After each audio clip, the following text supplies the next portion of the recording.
Riya and welcome back to my channel. So summers are already here and I know a lot of you girls must be looking out for a good sunscreen to use this summer. Now it's not that sunscreen only needs to be used during summers. You need to use a good sunscreen for 365 days a year, even if you just stay indoors. So before you choose a sunscreen, there are a few points that you really need to consider, and today I'm going to be just discussing those things with you all so that it's easy for you all to make the choice. Now first and foremost, there are two types of sun protection creams currently available in the market. One is called as a sunscreen and the other one is called as a sun block.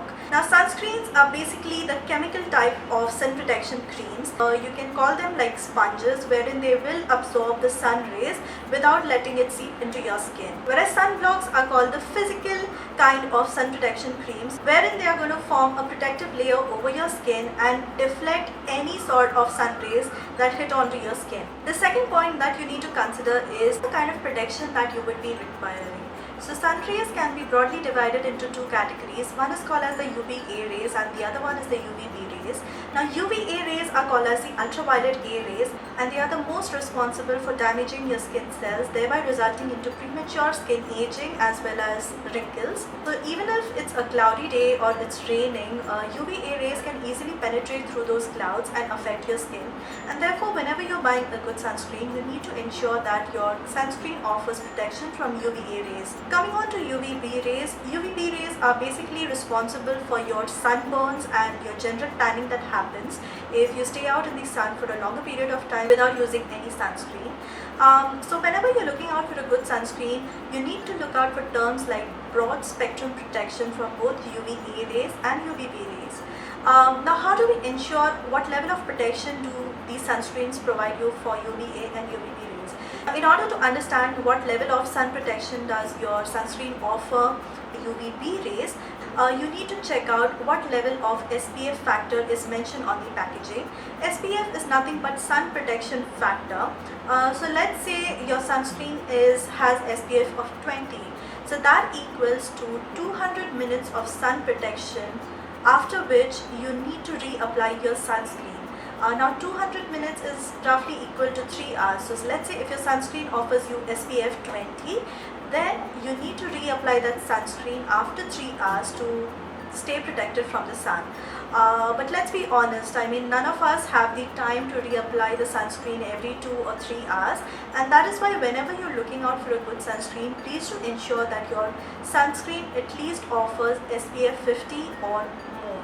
Next, to see what level of protection does your sunscreen provide from the UVA rays, you need to look out for terms like PA plus on the packaging. So PA is nothing but the protection grade against the UVA rays.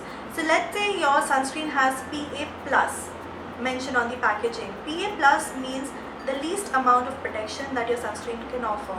PA plus plus means a medium level of protection, and PA plus plus plus means the highest level of protection that your sunscreen is offering you.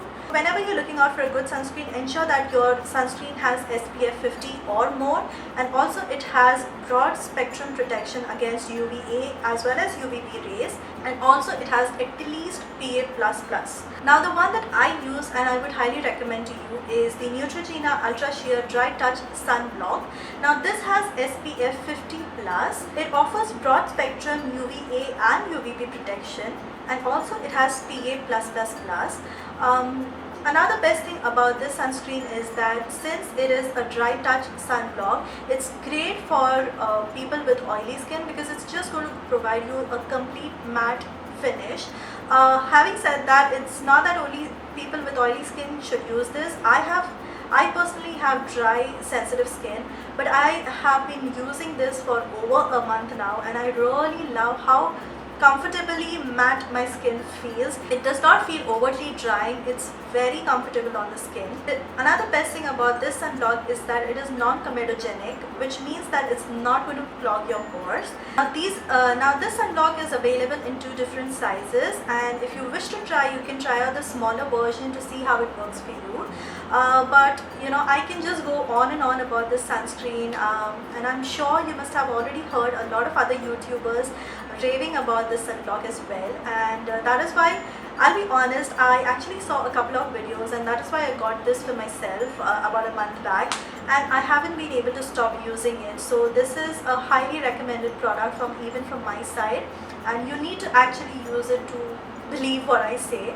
So yeah, this was my recommendation for a perfect sunblock for this summer, and not just summer, for 365 days a year.